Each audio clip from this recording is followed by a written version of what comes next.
I would like to start by saying I do feel like something of an interloper because I have spent much more time thinking about and working on heaven than hell. So thank you, Laura, for this opportunity to correct that imbalance somewhat, I hope. Okay. Among the greatest religions of the world, Buddhism is widely regarded as the most pleasant.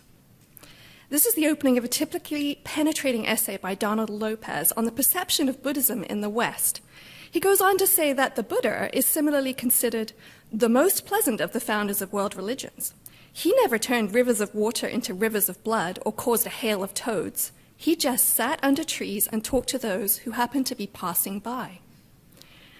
Lopez's essay reveals how this pleasant perception of Buddhism in the West in fact dates only to the mid-19th century. And as this exhibition shows us, there was in fact a great deal of spectacularly unpleasant iconography deployed in liturgical Buddhist art.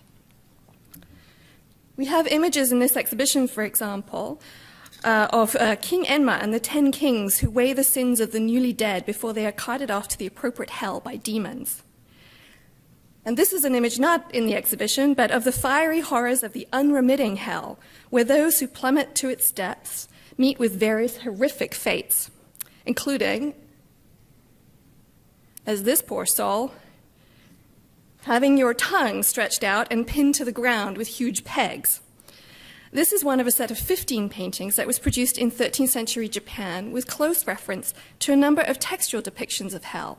These included the Essentials of Salvation, or Ojo Yoshu, which was written by the monk Genshin in 985. A number of scholars, including most recently Mimi Chusud, who I believe may be here with us today, have examined the ways in which such paintings could, in ritual usage, suture mundane lived time and cosmological time to facilitate efficacious contemplation of otherworldly realms in the human present.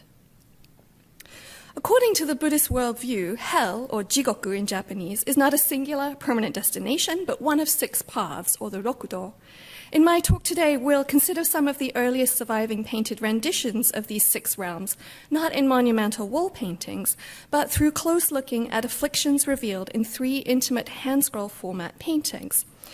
These are works from the 12th century. They're collectively known as the rokudo emaki. And we're going to finish with a consideration of the affordances of the pictotextual hand-scroll format, which is composed out of the substance of words, pictures, paper, and pigments, and assess the ontological status of these scrolls, which today are most often encountered as sensational paintings, quote unquote, in exhibitions of national treasures. While there will be some hell-ish imagery, my focus today is not necessarily on the most spectacular or otherworldly evocations of unseen realms, but on more proximate and possibly more familiar afflictions of our human realm. So to begin with the 6 realms of transmigration, as we probably don't need to repeat, and this is, I realize, about the 4th or 5th time we've seen this painting today, but the 6 realms of rebirth are the realms into which sentient beings which have failed to attain enlightenment are reborn, and through which they are condemned to pass cyclically until they accrue sufficient karmic merit to be released into paradise. This paradigm permeated certain sections of society in medieval Japan, namely elite, intellectual, and mostly male adherents of Buddhism. So the 6 cycles of suffering are represented here in this work, in the exhibition, in a circle. From the lowest to the highest, they are hell, hell, the realm of hungry ghosts, the realm of animals, the realm of fighting demons, the realm of humans, which is just below the realm of celestial beings. Another thing to note is that the listing of hell as one of the realms is somewhat misleading, as we say it in English, as the sutras, in fact, describe numerous hells in the plural. Commonly, these are the 8 hot hells and the 8 cold hells. And the secondary hells, which when combined with the original 16 hells makes 136 hells. And then there are also the isolated hells in mountains and deserts located both below and above the earth. The sutras are remarkably specific about which sins condemn an individual to a particular hell and how long they will spend there. As you can see from this map of the Buddhist universe, at the center of which is Mount Sumeru, the hells were, at least notionally, locatable. The base of Mount Sumeru is here surrounded by oceans in which we find the 4 continents. The 8 great hells are located beneath the southernmost continent, or Jambudvipa, which is the human realm. On the map, they are not pictorialized, but simply listed. So we have the hell of repeated attacks and revivals, the hell of black wires, the hell of crushing, the hell of screaming, the hell of great screaming, scorching hot hell, extremely scorching hot hell, and the hell of uninterrupted torture. So these regions seem simultaneously to have been both extremely distant and extremely proximate. There's a distinct sense of porosity, we've heard about this already today, about these hells for certain meritorious individuals who were able to visit hell and take hell tours, or jigoku meguri, before returning to life.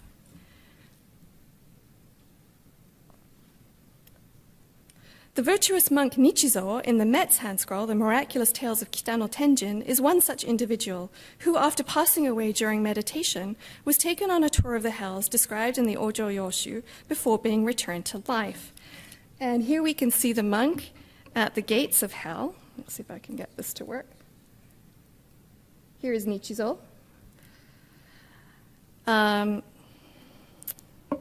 Here we can see him at the gates of hell, which are being guarded by this kind of amazing 8-headed creature here, behind which are burning all the sinners who failed to achieve enlightenment. So why go to the trouble of producing images like this? This is, I think, one of the central questions of the exhibition. But more specifically in this case, documentary and literary sources indicate that some of the earliest painted hell imagery in Japan was produced for use in the annual repentance ritual, known as the Butsumyoe, or the ritual of the Buddha's names, during which the sutra on the names of the Buddha was read over the course of 3 days and 3 nights. 1/3 of the sutra contains descriptions of the hells. The ritual involved the use of paintings of the various hells, which were mounted on folding screens, which participants contemplated while listening to the descriptions. More than simply looking, as we might understand it in the context of, say, a museum object today, we would probably do better to conceive of this limited annual opportunity to encounter images of these terrifying unseen regions as an active proposition, as a ritual performance that mediated between this world and the next. References to the ritual date back to about the 9th century. Sadly, no hell screens appear to survive. However, several illustrated hand scrolls, or emaki, treating hells and afflictions dating to the 12th century do survive. And although fragmentary and incomplete, these works nevertheless constitute some of the most art historically celebrated members of the prestigious emaki canon and have historically been grouped under the rubric of rokudo emaki. Whether these surviving works were originally part of a far larger set depicting all of the afflictions of all of the realms is debatable. In their later reception history, at least, they have frequently been understood this way and are widely considered to have been commissioned by retired Emperor Go-Shirakawa and kept in his fabled treasury, the Renge Ruin. Today we'll take a closer look at 3 realms. We're going to look at 2 of the hells, the realm of the hungry ghosts, and the scroll of afflictions, which is situated in the human realm.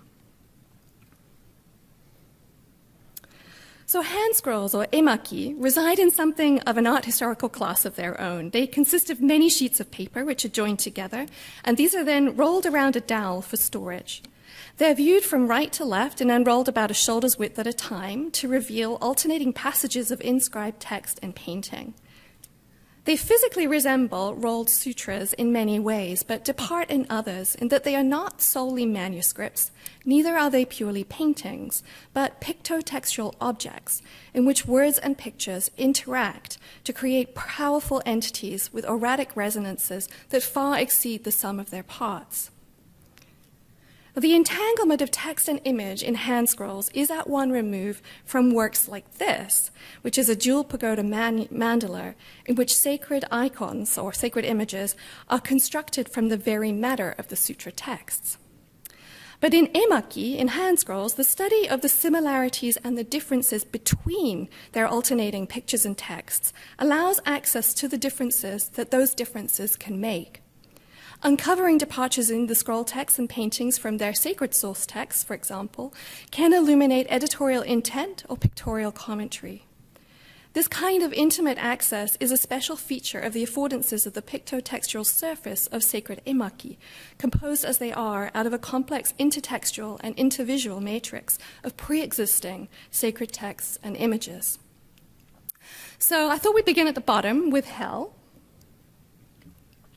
And what I'm showing you here is the 15th subdivision of the hell of screaming, into which those who have sinned by killing, stealing, giving alcohol to those who've taken the Buddhist precepts, or by being lewd, fall and are condemned to be chased into these immense flames by demons. The scroll text says, in this hell burn fires, the flames of which are 200 chu wide. Hell demons take the sinners and throw them into the raging fire, and the sinners are completely burned from head to foot. When they expire, they revive and are then condemned to burn again. This is repeated over and over. Their cries of anguish rise towards the heavens. So this short text, this scroll text, draws heavily upon the Sutra on Proper Vows for the True Dharma, or the Shobonen Jokyo in Japanese, and is largely a translation into Japanese of the Chinese source text. Perhaps even more viscerally imaginable is this hell, the hell of excrement. The scroll text here reads, another hell is called the hell of excrement. People who, because they had foolish hearts in their past lives as humans, mistook pure things for the unclean and polluted things for the pure, and who, although they claimed to uphold the Dharma, yet denigrated the three treasures, these people fall into this hell. They fall into excrement so deep it is up to their necks. It's supremely polluted and stinking. In the excrement are needle-mouthed creatures, and they gnaw the sinners, causing unbearable pain. Now, the pain of these assaults by the burrowing creatures is clearly legible in the agony that's written on the humans' faces. And here, the painting helps to convey not only the horror of being what to one's neck in this cesspool, but worse, of going under. We see this person's feet sticking up in the air here. For me, particularly hateful is this image of a worm making its way into the hair of this poor woman who we can see here is in that moment of blissful ignorance just before she becomes aware that something vile is crawling in her hair. So human suffering here is easily and viscerally read. The mirror of familiarity is used by the painter to temporarily bridge the experiences of this world and the next. Now, the main source for this section of the scroll is the Kisekyo, or the Sutra on the Origin of the World, which is supplemented with the Shobonen Jokyo, or Sutra on the Proper Vows for the Pure Dharma. And both textually and pictorially, again, it represents a relatively straightforward translation of the sutra from Chinese to Japanese and from text to image. So why produce an emaki format iteration? Why not just recopy the sutra text, which was a merit-making activity in itself? A previous scholarship indicates that the Kisekyo specifies days on which prayers dedicated to particular deities could be said to prevent departed loved ones from falling into particular hells. In this case, the sutra text specifies that prayers directed to Yakshi, the medicine Buddha, on the 8th day of the month could protect a person from falling into the hell of excrement, where they would be attacked by these worms. Producing an illustrated hand scroll that compiled these days into a calendar of efficacious practices and assisted with sincere contemplation upon them, hell by hell, could perhaps have been a motivating factor in the production of a liturgical hell scroll like this. Such contemplation, then, suggests that rather than being an illustration of hell, the hand scroll itself could actually have been considered a site of salvation, efficaciously activated through ritualized contemplation. We're going to turn to a different sort of affliction now, this time from the Scroll of Hungry Ghosts.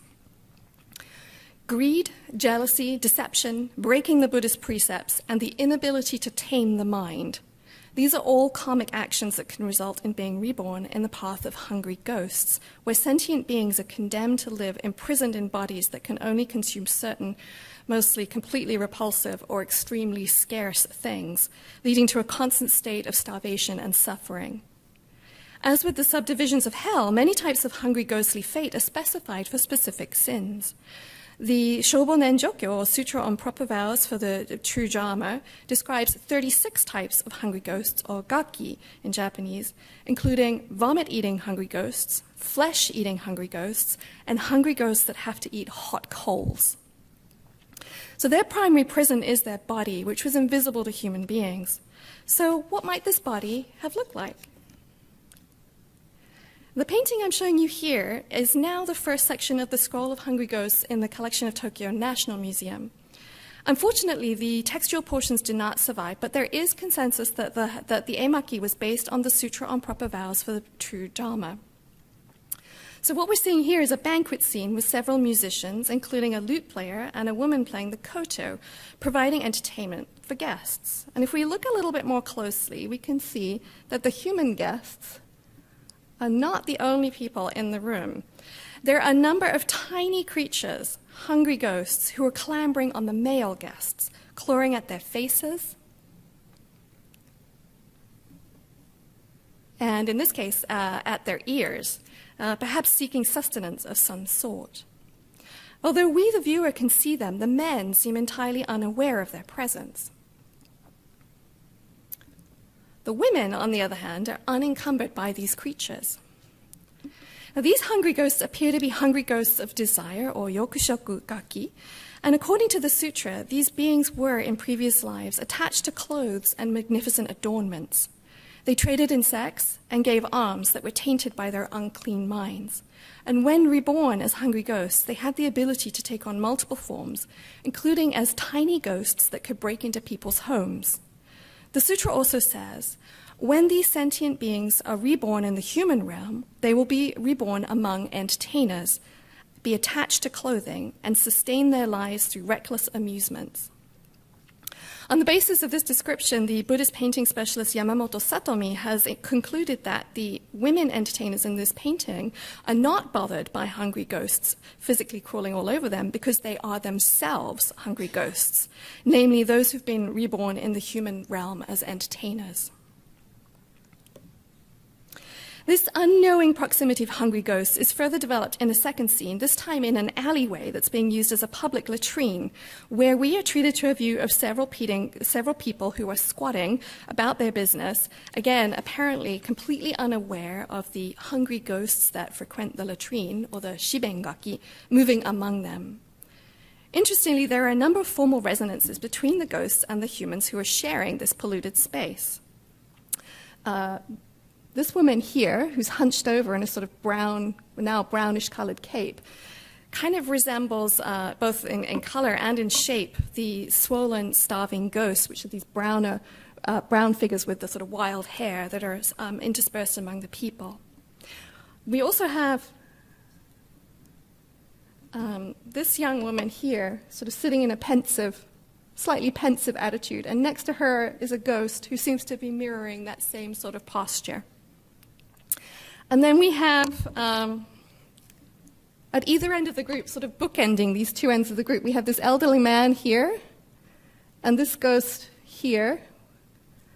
They seem to also be sharing postures. They kind of they make two ends of the group here, echoing each other. And looking at both scenes like this, it's easy to assume that our subjective viewpoint, i.e. that of humans looking at hungry ghosts, is the intended view, and that we're being given a privileged vision of something that isn't visible in the mundane world. But there is another possibility to consider, and that is that the scene is painted from the point of view of the hungry ghosts. They, of course, can see each other, as well as the humans. And this one here, this one seems to be looking completely disgusted at the sight of this old man who's sort of backing up in preparation, completely unaware of the ghosts around him.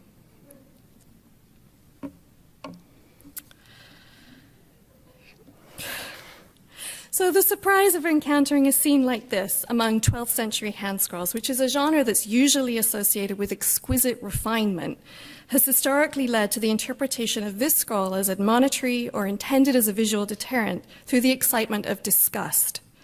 But what we may actually be seeing is a scene imbued with compassion for the dreadful suffering of the ghosts themselves, painted from their point of view, rather than centering the human experience. Now, this could also be argued, perhaps even more strongly, for the last hand scroll we'll look at today, namely the Scroll of Afflictions, or Yamai no Zoshi, which presents an array of illnesses or sufferings of the human world. A number of scenes from this scroll are well known for what is sometimes taken today to be the rather unkind presentation of various unusual conditions and diseases. I'm going to focus on the quieter tortures of altered states of consciousness resulting from dysregulated sleep. So in this section, which has been called Man Hallucinating Miniature Monks, a man lies in his bed with a cloth tied around his head, apparently unconscious and unaware of the ministrations of his wife, who's offering him fruit. In the foreground is a cooking hearth, and at his pillow, a bowl of untouched food. Filling the left-hand side of the room is a crowd of miniature monks who are armed with sticks, advancing towards the unfortunate man. The scroll text is concise, so I'm just going to read it in Japanese with the translation on the screen for you. 中頃、持病持ちたる男ありけり、病おくらむとてば、竹五寸ばかりある奉仕の神絹来たるあまたずれ立ちて、枕にありと見えけり。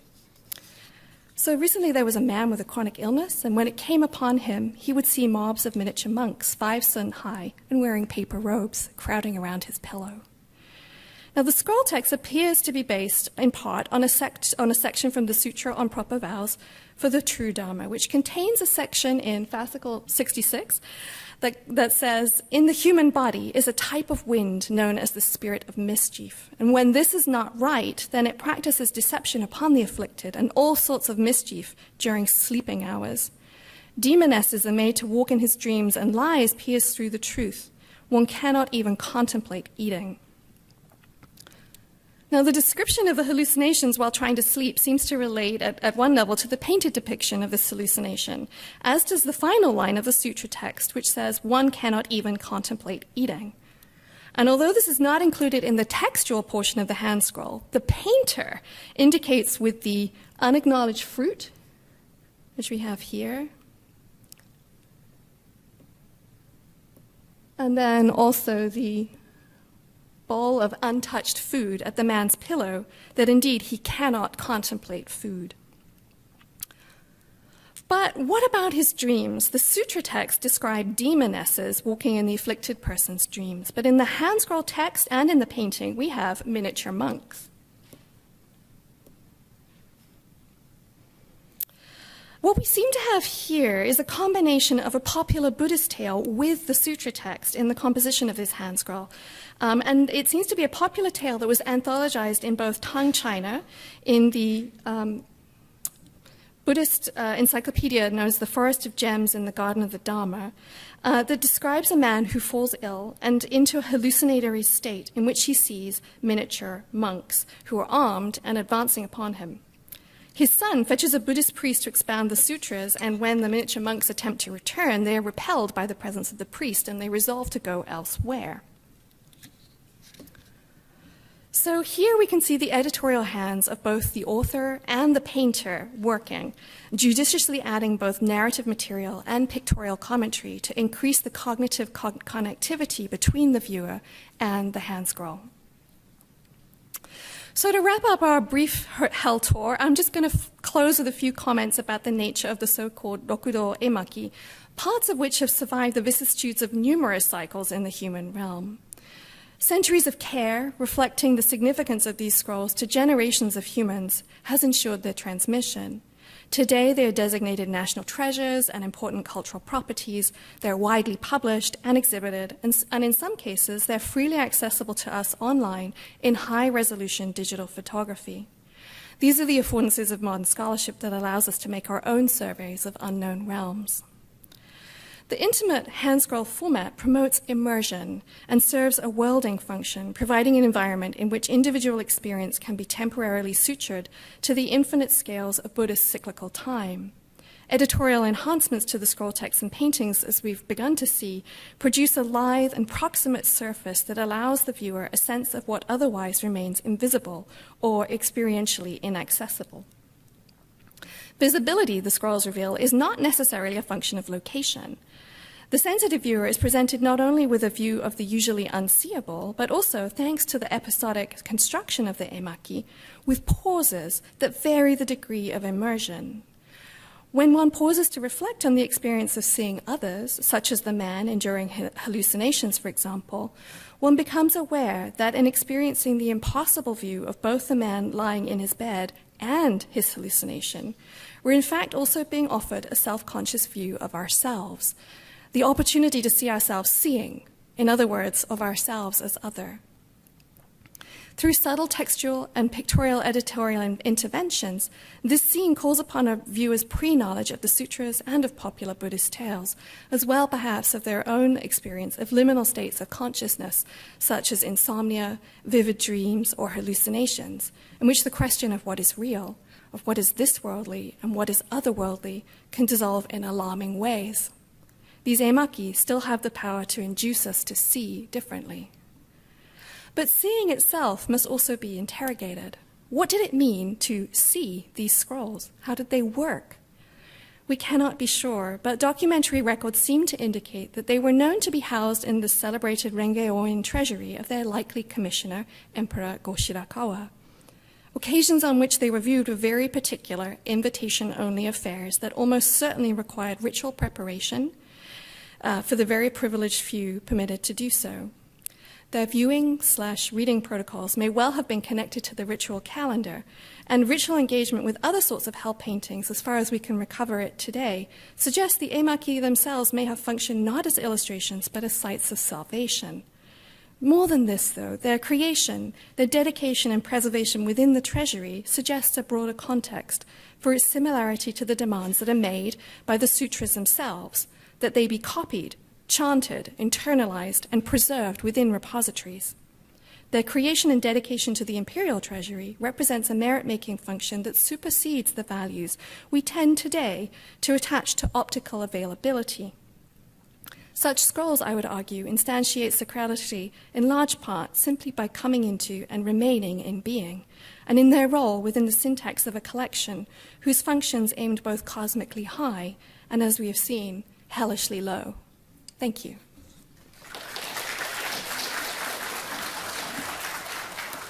I'll be talking today about ghosts, and I term the talk Hell on Earth because ghosts in many ways embody some of the same afflictions, both for the people they deal with and they themselves as the inhabitants or denizens of hell, but instead of being in the realm of hungry ghosts, they're in the realm of men, and so we'll talk about that. In a world where transmigration was widely accepted, rebirth in hell, which is neither eternal, as a number of speakers have noted, nor the signification of essential evil, was perhaps not the worst fate that could await an individual at death. Hell was a place where those of bad acts and malicious intents were dispatched at their death to serve time, as it were, as afflicted beings until the karma of their bad actions was expended, upon which they were reborn in other worlds. It was widely believed that the most fortunate birth in these worlds was in the so-called Manusya Loka, or the human world, distinct from all other realms by the fact that only here did actions of souls accrue merit and demerit. In all other worlds, karma was only burned rather than generated. In the wilds of the crevices of the human world, in forests and wastelands, in uninhabited and inhospitable places, however, other beings moved, hidden from view for the most part, with misshapen bodies and distorted intentions. These beings were called by a number of names: Pishacha, Preta, Bhuta, and like the denizens of hell were in their origin human beings that had been consigned to a state of suffering. Their presence at the fringes of settled society and everyday life were legendary in medieval India, and a vast lore grew up about them. An architectural manual advises the builder in making a home that he first perform a rite called taking possession of the site, or bhu parigraha, that expelled all existing beings, including pretas, rakshasas, and gods, from the land before a resident could move in. Which is to say that, and I think this is there in many, many traditions of architecture, that so-called vacant space, property, real estate, as it were, is never really vacant. There are always people there that you can't see, and that they have to be removed before you arrive. Such beings were thought to roam the inhabited in the places between habitation, between settlements, wasteland areas, and often encroached into human habitation. Let's see where we go with this. One of our most important sources for the beliefs of ghosts and the afterworld in early medieval India was a section of the Garuda Purana known as the Preta Kanda, or the Book of the Departed,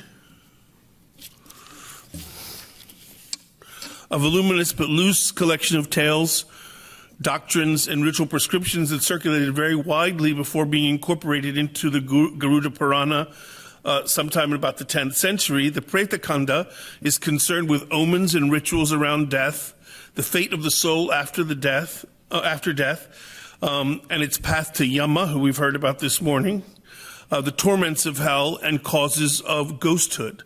Like other Puranic texts, the Preta Kanda may be seen as part of a acculturative process whereby diverse localized beliefs were increasingly absorbed into a homogenizing set of liturgical and ideological formations that we have come today to call Hinduism.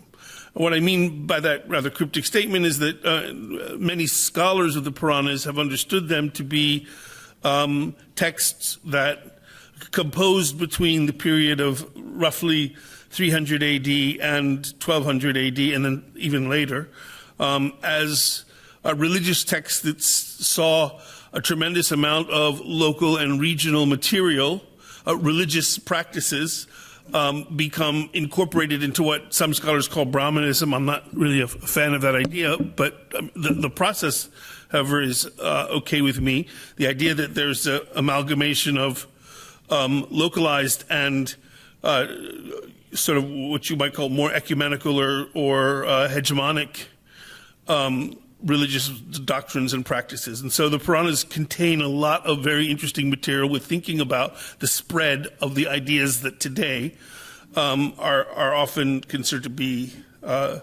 widespread in India and constitute something like what Hinduism is.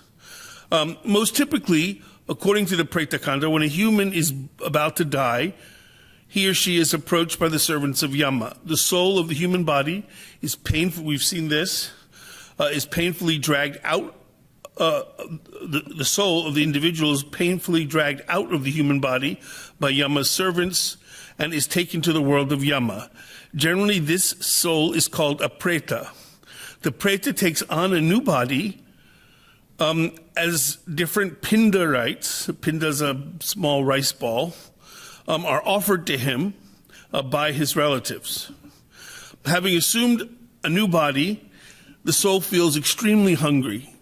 On the 11th and 12th days after death, he eats his fill, and on the 13th, the soul is taken on a highway by servants of Yama. Sinners take a route of torment, and good people travel without impediment. The departed soul goes toward the city of Yama. Pious souls find it comfortable and sinners feel distressed. For 17 days, Yama's servants drag the soul in the firmament, and on the 18th day he reaches Yamapura. He then travels to the various other cities, the list of those cities, for 11th month until the 12th month. He enters the city of Dharmapura, Here live Shravanas, or informants. These Shravana means ear, hearer. And they are informants to a gentleman named Chitragupta, who we saw a little bit of this morning. He's a scribe and the patron deity of scribes as a sort of social category in early medieval India. When the person, and they obviously inform Yama of the deeds of the individual concerned. When a person arrives in Yama's city, the Shravanas inform Chitragupta, and thinking about these actions, he informs them to the incoming soul. The soul is then judged and spends some time in either hell or Pitraloka before being reborn in an existence suited to the acts done in his previous life. Okay, in order for a soul to leave the state of pretatva,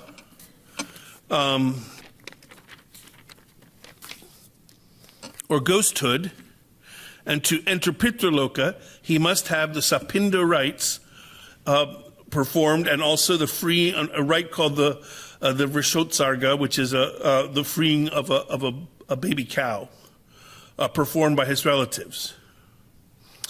I think we have a picture of. I'm going to be. This is just a point I want to make, that I'll be using sculptural details to talk about the condition of ghosts. I'll explain why that is in a little while. But I'm trying to move here between. I'm not a trained art historian, which preceded everybody's many comments today. I mean, in the talks in the last 2 days, actually. So.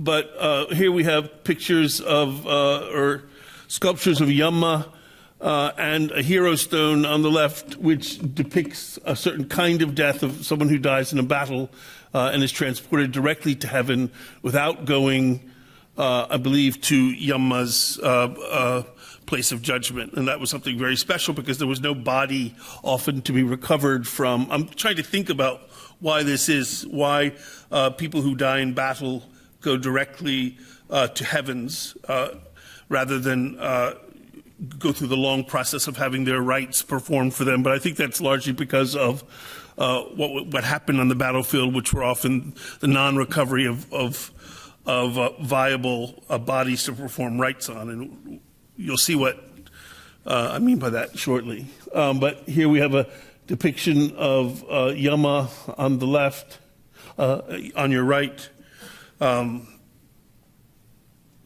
So it's notable that theologians and philosophers, for theologians and philosophers, it is only from the world of men that the soul's moral standing could be improved and from which the final liberation could be achieved. This is to say that birth in the world of men, as opposed to the heavens and hells where merit was only expended, was understood to be a necessary prerequisite for both moral betterment within and final liberation from the world of births. This meant that even if birth and death weren't eternal suffering, they were also what one might call fortunate births for the deceased. The path of the self-progress, the path of the self's progress, where it could act as a moral agent. It is necessary to underscore this because there was also another possible outcome, one which is richly dramatized in the story sections of the Pretakanda, where this path was deviated from, leading not to birth into heaven or hell, but to a kind of shadowy half-existence in the world of the living, forgotten and helpless, cursed to its geographical and social margins. This is perhaps the most general understanding of ghosthood found in early medieval texts throughout the subcontinent. Ghosts were those souls of the departed who, after their death, became ghosts for various reasons, and they were unable to obtain new births, but lingered instead in the world of men. The causes of ghosthood, as I can see it in the Pretakanda, were of three types. And they raise certain questions about the logic of the whole system, which I still haven't quite figured out. But the first was that ghosts came to those who were unable to have their obsequial rites performed properly. The death rites, denoted by the the general term antiesti or shraddha, entailed the washing, anointment, and cremation of the corpse by the son or a designated male relative, followed by a series of pinda offerings, rice ball offerings. At the time of death, the soul of a human was as big as a thumb, and I think we've seen this already. Was thought to be separated from the body. Ultimately, the soul was to be carried away by the servants of Yama to be judged in his city before being dispatched to a new birth. Yet the period before this judgment was a time of great danger, when the soul was susceptible to various unwanted trajectories. The soul could fail to depart from the body, or depart from the body and not move forward towards Yama's world, but instead remain in the air. The last rites of the deceased were of utmost importance, therefore, in ensuring the soul's well-being and proper movement through this liminal time period. It was thought that at death, the soul exited from the body and hovered around for some time before it commenced its journey. The period between when the soul exited the body and when it was dispatched to heaven, hell, or some other life was generally known as a condition of being a preta, literally one gone from here. The spirit in this state was at first thought to have little, if any, bodily form. It began as a small entity no bigger than a thumb, and some Puranic sources mention that the spirit began with a subtle or ethereal body composed of wind, fire, and air. In all cases, this condition was deemed insufficient for the journey to Yama's abode and was remedied by the various offerings of rice balls made to it at the time of cremation, and for a specified number of days afterwards. These pinda offerings are thought to actually constitute the body for the preta, by means of which it moved into the world of Yama. Any soul that could not have these rites performed, for whatever reason, typically due to the lack of a male heir, could become a ghost.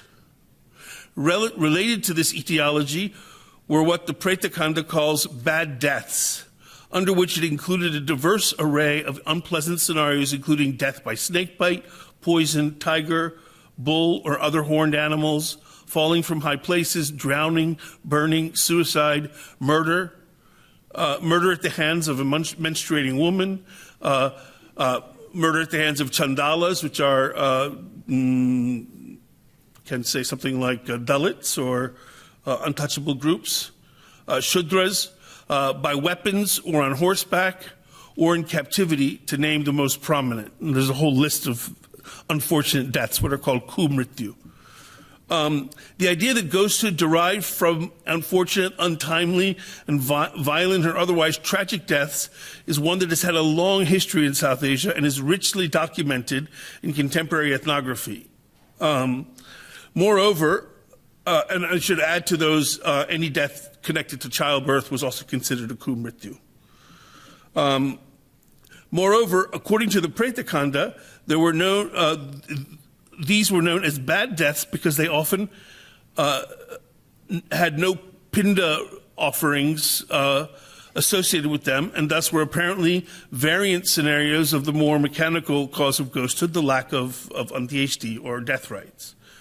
Finally, there was numerous passages from the Preta Kanda also mentioned that men's bad actions could themselves result in the condition of ghosthood. And this is something which, as I said, seems to suggest some inconsistency in the overall eschatology here.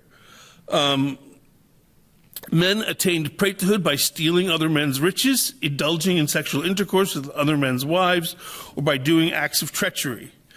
In the story of the five ghosts, a famous one we'll talk about, I'll tell you a bit more about in a second, the Brahmin Santapaka is told by the king of ghosts that their ghostly forms were the outcomes of their own deeds, which made them victims of foul death.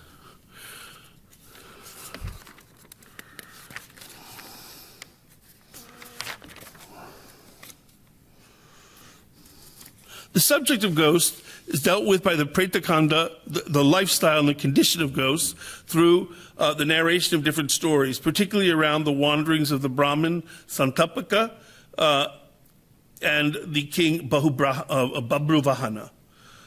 In the story of Santapaka, known as the story of the five ghosts, the Brahmin Santapa, having had his sins removed by his own penance, went into the forest and became lost, encountering wild animals, pishachas, pretas, and rakshasas.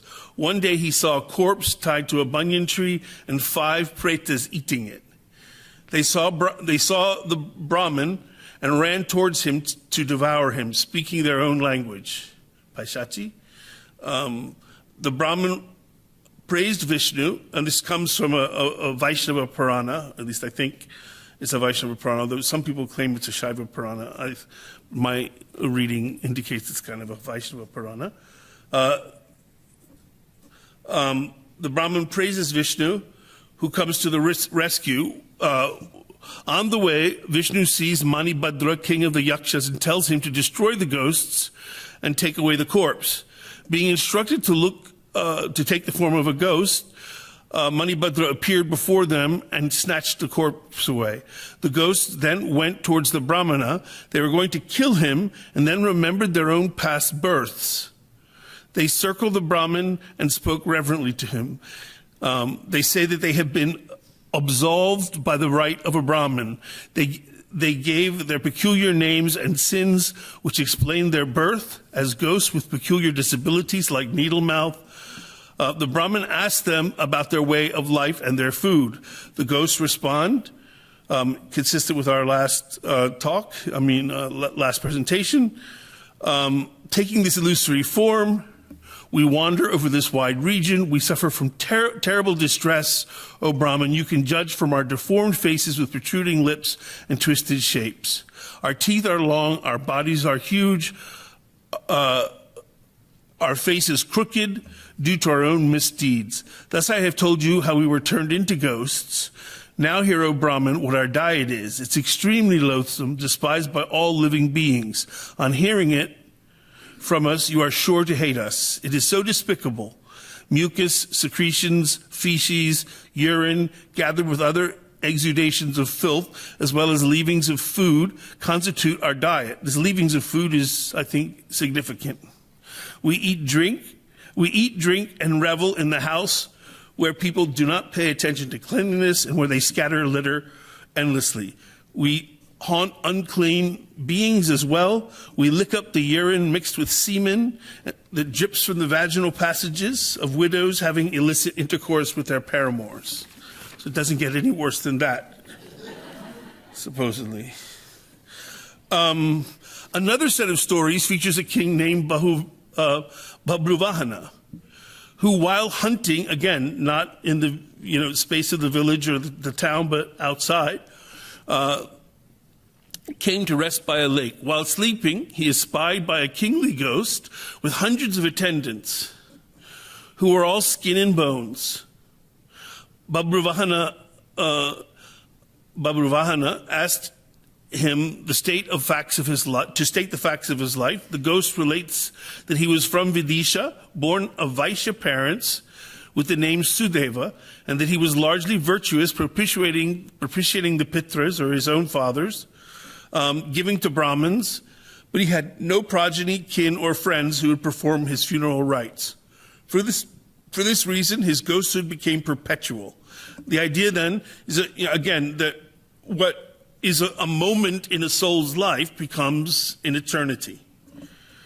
My king, disinterested in me, did not perform my Vrishotsarga in my favor, and hence I was transformed into a permanent ghost. So this indicates what was also known, that if you didn't have any male relatives, a designated male could perform your Antyeshti, or a king could do so. But in this case, a king did not. I suffer pain due to hunger and thirst, for this ghosthood is malevolent. As the king is a relative of all castes, Sudeva requests Babruvahana to perform his shraddha and to perform the release of a calf, and gives him a large jewel to defray the costs of the ritual. He also lists various symptoms of tormentation of ghosts on earth, including the sudden loss in profession, insult among people, sudden arson, house destruction of one's house, quarreling at home, false praise, suffering from consumption, foul disease, and non-success at work. All sorts of things could indicate that you were being harassed by a ghost. So he informs the king of all of the activities of ghosts, begs the king for the king to intercede, perform his shraddha, which is done, and then he is released. And that happens in the earlier story by the Brahmin. Sight of the Brahmin itself, these ghosts realized was enough to obviate, or to release them from the hold of ghosthood that they suffer from.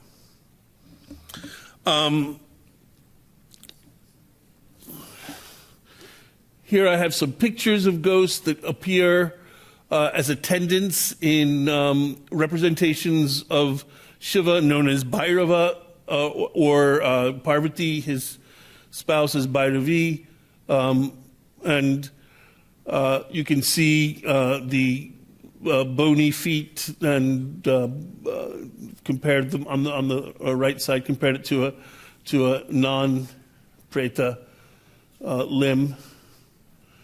The large heads, the protruding bones, etc. The description of ghosts, and also the fact that ghosts are associated with battles and on battlefields. There's a famous Sanskrit kavya, the Veni Samhara, which describes heroic actions in the battlefield of Kurukshetra during the Mahabharata War. There's a very famous small sub-act before the action begins, where you have two Rakshasas on the battlefield, getting extremely excited. And I'll talk about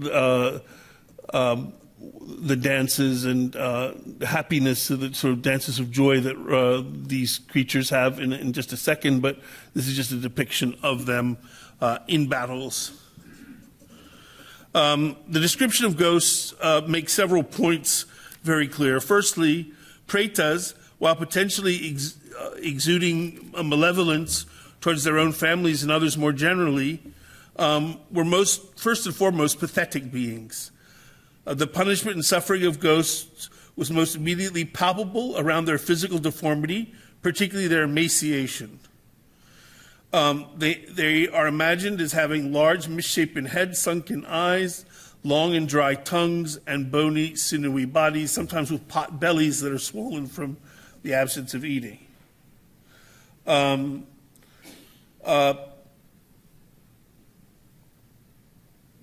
The ubiquity of this image, in my mind, clearly invokes the specter of drought and famine. The 12th century Kashmiri chronicler Kalhana recognized this much when he describes an actual famine, or what he calls a Durbika Plava, during the reign of a near contemporary king, to a land overrun by pretas. Men preserved their selfishness in their loathsome bodies, which were mere sinews and bones, and fought like ghosts for their food. Uttering these words, emaciated by hunger, terrible to look at, and rolling his eyes in all directions, each person strove apart to keep himself alive at the cost of other beings. So that's Kalhan in the 12th century.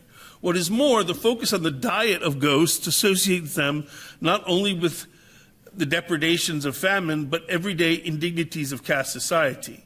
Their diets and lifestyles are formed, as it were, from the deep-seated gender and social anxieties of a society where purity and pollution formed the vocabulary of articulating social hierarchy. Their association with meat eating was universal, particularly among human flesh, and their consumption of the discharge and excrement of human bodies maps perfectly onto the cluster of impurities that agrarian elites, Brahmins, landlords, and others foisted upon the lower strata of agricultural laborers, who were often occupationally marked as night soil removers, carrion handlers, leather workers, and barbers. Their spatial exclusion on this basis also associated with spaces outside of the village and outside of habitation roughly is contemporaneous with the emergence of separate residential quarters for people of these lowest castes who inhabited barren and waste tracts. And there were, of course, then people consigned to hills and forests where they were encountered by hunting kings and wandering ascetics. These places were margins of society inhabited by today's Adivasis, who are also deemed by medieval agrarian elites, at least, as impure and problematic, socially problematic. Finally, such beings were also the source of humor. And this is something which could form the sort of subject of an entire paper.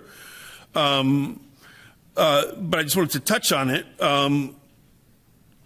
So, humor from the very society that brought them into existence. Pretas and Bhutas were the regular attendants of fierce forms of the gods, and particularly goddesses of the Shaiva pantheon. In these roles, they were often depicted as happy, clown-like beings, at once depraved and at the same time comic, embodying unseemly inversions, social inversions.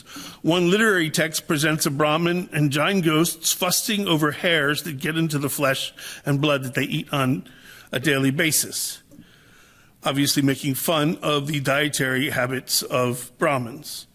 Another depicts female ghosts ensuring the welfare of their unborn children hoisted up on their hips. And so we have visual representations very similar here.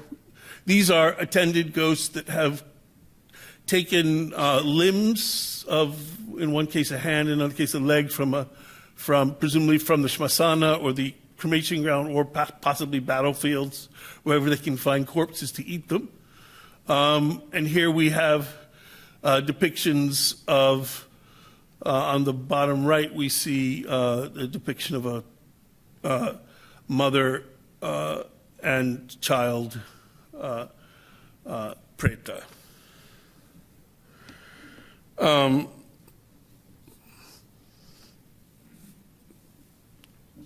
I suspect that for courtly and elite audiences in medieval India, whose canons of humor always found the misfortune and deformities of social inferiors a ready source of fascination, that frolicking ghosts who formed the attendants of gods and goddesses and their fierce and terrible aspects were among the most enjoyable aspects of literary and artistic production.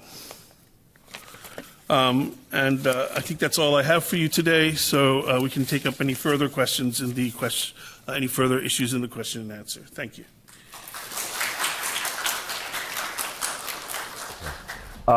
Yeah, sorry for rudely disagreeing with my host, but since I've done that, let me also thank my host, Laura and Adriana, and everyone, the invisible servants of Yama who have put this whole magnificent exhibition and symposium together.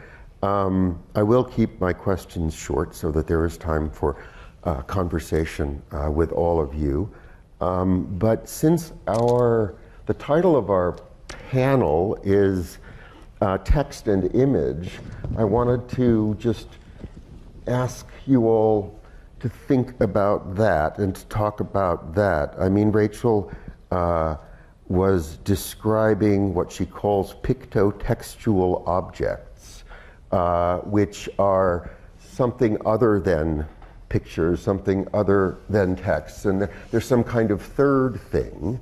I noticed that in many of the beautiful manuscript leaves that Nerina was showing us, that there was exquisite text along the lines, top and bottom, of nearly every image, and so much of what we've been talking about so far has to do both with imagery and with narrative, or with narrative images, the narrative journeys to hell and the other worlds. Daud's wonderful preta, who appear both in text and image. I love the idea of a written lifestyle of hungry ghosts, right, that become the subject then for image. So, so I'm just going to ask you to begin with that. Maybe begin with Rachel, because you were thinking about quite explicitly about the relationship between text and image there in the selection of sutra texts, and also those wonderful occasions you showed where the image does not follow the text, right? That is, we always assume that the image follows the text. That's what religious scholars and art historians are always trying to do. They're trying to understand the text by understanding the image by finding the source text. But of course, as you've shown, those images come from multiple places, from texts and non-texts that don't appear on the scroll itself. So please. Yeah. Thank you, Max. Is this working? Yep. Okay. Indeed, I think that pictotextual objects is kind of a mouthful, and it's a little unwieldy, but I actually don't mind that too much, because I think it indicates that this is something we don't have a word for. It's something else, as you're saying. And I think it exists in this sort of strange, indefinable space in between. And we've been talking a lot over the course of today, and yesterday evening started it off, I think. We've been talking a lot about imagination and where these things exist and how we experience, what is our capacity for experience. And we've also talked about the limitations of medium and transcending those. And I think that Emaki, way back in the 12th century, were actually pretty explicitly trying to deal with those problems. In some of the works that we had a look at today, as you said, there is this tendency to really privilege text, to put it over, put at the top of the hierarchy, and to just search for the particular part of the particular sutra that is the key to understanding this. But if you read them very closely, as you can see, the painters were making commentary. They were making additions. They were making they had things to say that are not in the sutras. And that can't be, sometimes they can't be said. That can't be said in the sutra, and especially if you're dealing with, as I think you are in the case of some of these scrolls, you are taking a sacred text, and to interfere in a sacred text is, I think, a bigger proposition than it is to paint a commentary on it. You could write a commentary, but to actually interfere in the text itself is something else. That's a different proposition. So I think that is in part where some of the differences come from, some of these departures and some of these additions. I think there is a sense of wanting to create greater connectivity as well. We looked at some of the images of that, you could just, I can't get it out of my mind. The poor woman with the worm. Yeah. You can sort of feel it. It literally makes you want to. So I think that there's some of that going on too. But there's also some humor in it. There was a little bit of laughter, which I was glad for. And I think that that's also important. What is that humor doing there? Is it is it a way of connecting? That isn't allowable in terms of what you're doing when you're reading the text? Or is it a way of offering a bit of release? I don't know. But I also think it's important to talk about how these texts and images were, quote unquote, read or looked at. And I think that's something that applies to all three of us here. But in terms of that space in between, you might well have been looking at, if you were even looking at it. I mean, I think firstly the existence of them is important, but if you were even looking at one of these paintings, you probably would have been in a small group, and you probably would have been hearing the text being read to you. That's right. That would have been separated out. There was one reader and one viewer, right? So they're even separated. So is that space in between again?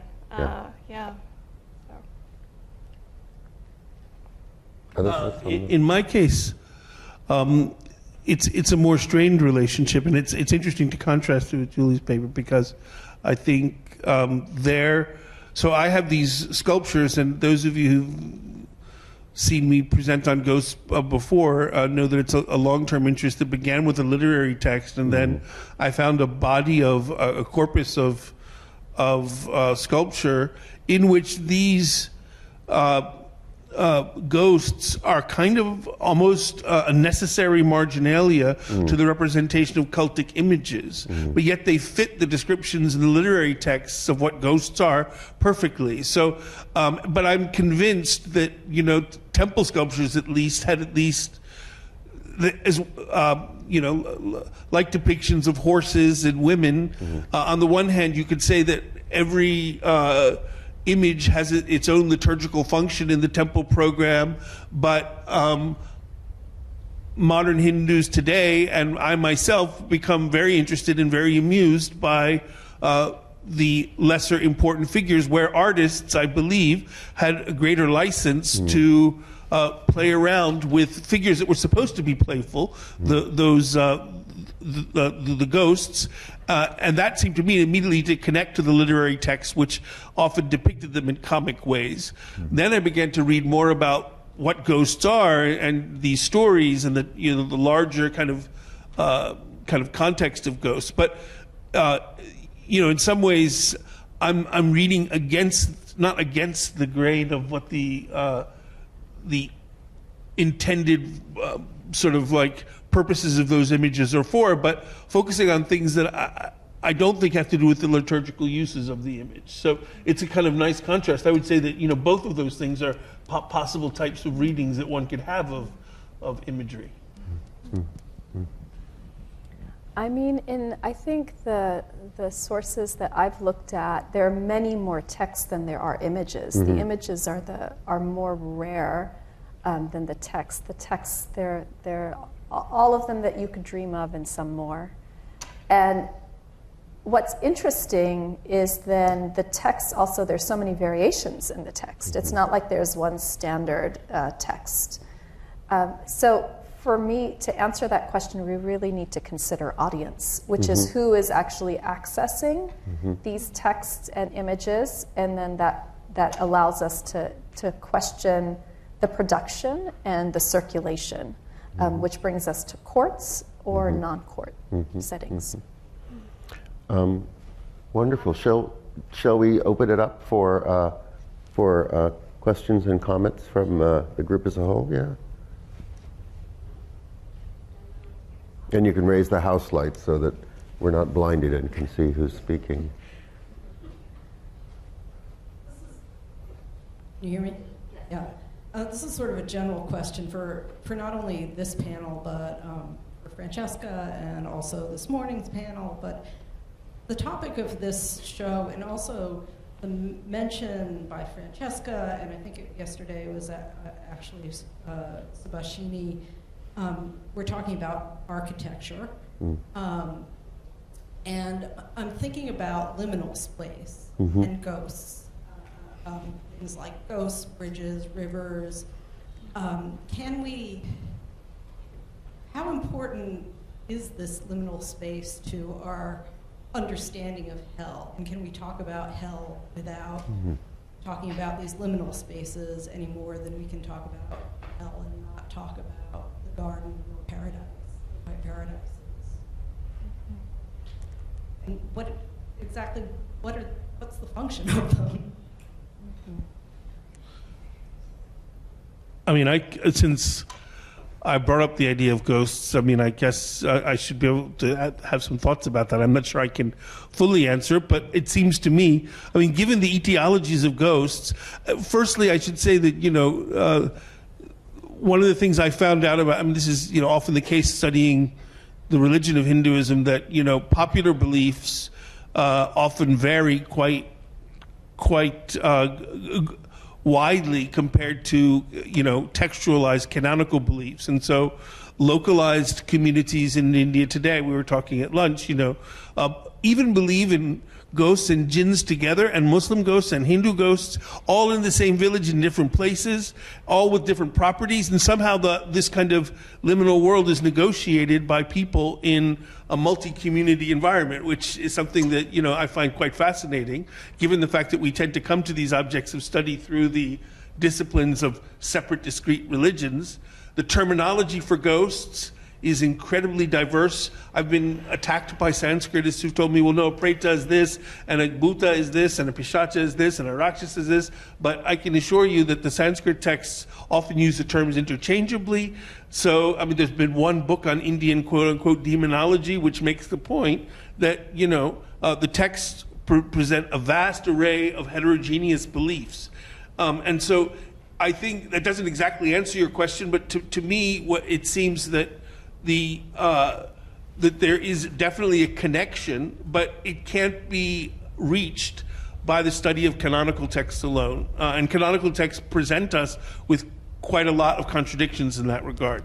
But the obvious connection to me, firstly, I should have prefaced my remarks with this, is that ghosts are often conceived of as suffering individuals in the same way that people who are sent to hell. Why some end up as ghosts and some end up in hell there are different explanations for that. But it seems to be a continuum of human suffering that affects, I would say the one thing that's interesting about ghosts is that they can have malevolent effects on the living, which people in hell generally only receive the benefits of people that are living. And so there's more of a two-way, that's why I called it hell on earth, a more of a two-way interaction. But there's definitely a link with the notion of hell and its beings. But I defer to my colleagues for other perspectives. I think it's a great question. We see these liminal spaces, and we need these liminal spaces because we're talking about these transitions from one state to another, or one eschatological kind of station to another. But we also need the gates and the architecture, because how else do you know that you're in? So that there's something about that architecture that's central to it, which makes me realize, I hadn't really thought about it before until your question, that in some ways these spaces are very urban spaces, that even if there's landscape and there's like topographical features, that they are urban centers. Now, whether those urban centers are populated with tents or pavilions in the Islamic tradition, you see these variations over the centuries, but they are spaces for communities. I have a question, and I think, Daud, it really comes out of your comments. The idea of, and I'm not sure, again, if this is the right word, but synchronicity, and the local. There's the canonical, but then there's also very local practice. And local practice is often an interesting mix of things that are not strictly what was written in the Uber text. So I just wondered if there was a commentary. And in a way, it also speaks to the liminal, because there are different belief systems that come into contact with each other and find some common ground and sometimes not. So I just would love to hear your comments on that. I mean, I'm not sure I can say much more than I have. One of the things was a huge wake-up call for me. I'm a medievalist, and I work with texts. I read an ethnography about belief in life after death in North India that surveyed, mostly Hindu, but also Hindu and Muslim communities in a large number of villages, and the beliefs were so. It was like, don't give this to a Hinduism 101 class, because, I mean, there's lots of people who don't believe in anything happening after death. I mean, it's quite, and of course this is a modern ethnography, but, I think beliefs are very varied. But the thing that I found most interesting and most compelling was how one negotiated different religious boundaries. And for the same reason that if someone, we were saying at lunch, if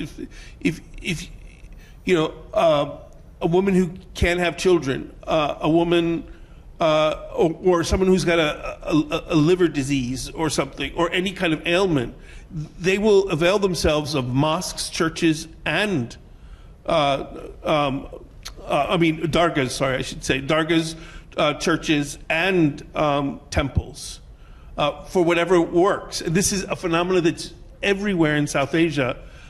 Diminishing, I realize, but this was part of a kind of lived popular religion, and I think we don't really think about the implications of that enough for what constitutes any given positionality in that system.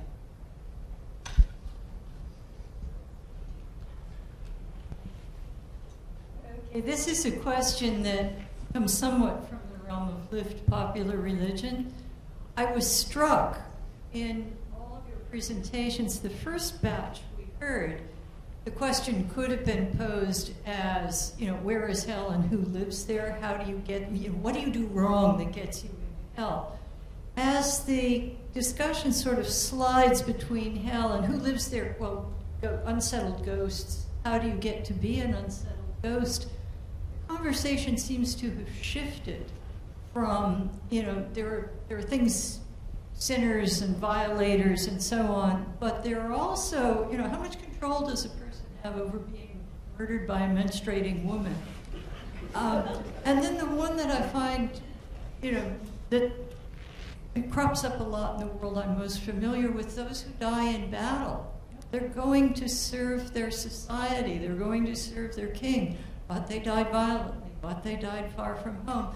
And I wondered, if you wanted to give a little thought to the range of how do you end up a ghost?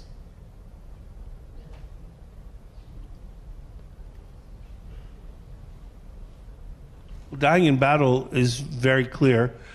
You go directly to heaven, and I think a shahid goes directly to heaven, right? Or I don't know. I mean, what I actually wanted to. So in early Christianity, we learned that the idea was that the early church did not believe that the resurrection was going to be within a certain amount of time, not long after the life of Christ. So people were actually imagined as actually sleeping, and they would be resurrected and then judged. And that still seems to be maintained in Islam. But most Christians today, I might be wrong about this, but isn't the belief that you're judged at your death? Or is there going to be a resurrection? So people who are dead before the resurrection, what's that status? That seems to be very much, that Islam seems to share with early Christianity, right? And that's still a belief. So if I wonder how that connects with what's being said here. Anyway, can you answer that question? There are different points of that accounting, and no clerical errors, I want to mention, given last night's conversation. So I think that there isn't one clear timeline, right? But there are multiple points of that. So one is, it seems, if we wanted to narrate it, it seems that there's one that's more individual, but then that there's one that is much more communal. In which everybody's resurrected before judgment. So that essentially, when you pray for your relatives that are passed, you're interceding for them, or possibly at a point where they will be judged, and then is that a current Christian? I mean, is that how common is that in Christianity today? It's a really nice question, because we talk about intercession, but we haven't talked about it at what exact point in that somewhat ambiguous eschatological timeline that intercession is taking place. Is it happening while there are tortures in the grave? So being in the grave itself is a trial. It's not an easy thing where you just stay there until the action happens. Right. Or is it in the actual accounting? Or is it in the actual resurrection itself? I think it's a good question. And all good questions have so many answers. Yeah. So my question is about materiality, and how in the case of what is often thought of as a liminal status of hell beings, demons, ghosts, etc., how does the materiality itself refute that? And I think what made me realize this possibility is that the hero stone itself has a depiction of a hero, and that body is in a way possibly standing in for a body that doesn't have the opportunity to carry on by taking the rice, if that makes sense. So is that a possible way of understanding the material of the hero stone? And another way that this came up for me is in Rachel's talk, the idea of these scenes in which the figures seem to be having really sort of momentary depictions, in the sense that you can almost feel moment to moment these interactions occurring, and yet they are made material, and so it's almost in perpetuity that these events are occurring. So how is the materiality of the physical, the image itself, refuting the liminal status? Oh, great question. Thank you for that. I am not sure that it is, would be my answer. I think that we do tend to privilege this idea that these things were made to be seen. And I'm not sure that they were. I think they were made to exist and for people perhaps to know or to have some idea, but maybe not to be actually seeing those images. We can see these very easily now. They're all over the place on the internet. But I think that even when you do have that experience, that, say we're in the 12th century and you have been invited to one of these rare viewings and you have done your ritual preparation, you've purified yourself, you're part of the group, someone's reading to you, or there's a ritual happening, you're contemplating that image, it happens once, you get that one chance, and then it lives in that space of memory, which is liminal again. So the experience is still there. So I think that it's questionable. I think it's cyclical, it's repetitive, but I'm not sure that it does refute the liminal nature of that experience, or of being in the hell itself. So. Yeah, as Rachel suggested, it's so hard for us to understand that because we can just walk into the galleries and see all of this stuff, exposed to us. But when you think about the conditions of production, the conditions of reception for these sort of materials, they're so very different. And as you suggested, they may be conditions or occasions to become sites of salvation, right? And therefore, quite the opposite of what we might think they are. Yeah, and then maybe there's some feeling of resolution. If they are being used in rituals, for example, the 8th day to pray for your departed ones so they don't fall into the hell of excrement, then you finish. That episode finishes, the ritual finishes, and I hope that the idea is to bring some kind of sense of resolution there. I think that's particularly the case with paper-based arts, or at least painting. I think even more so than the skull. I mean, those hero stones you refer to were probably seen more, but I don't think it challenges Julie's response. I think that's right. I don't think that liminality is undermined by the materiality. The way I see it is the materiality of the stone. I'm not really sure. I fully understand what you're getting at, but the liminality is something I would stand by. The soul is vulnerable if there's no body for the rites to be performed on, and that's the liminal. That's what ghost hood is not being able to move on into a new life, at least in the material that I'm looking at. And so the liminal, as soon as you die, you enter a liminal state until you get another birth. And that is, whether you materially embody that with a stone through a memorial or not. I mean, the heroes were supposed to go straight to have, they were not supposed to have strictly speaking, by the way I was using liminality, the hero with the Vera would not have a liminal element there. There would be nothing liminal about that. The liminal person is someone who dies a kumritya or an unfortunate death or has no one to perform the rites. It's the way I see it. Unfortunately, we have to take our coffee break because we have a performance coming up soon. So we do have coffee, tea, and water. And thank you all so much. And I'm so sorry.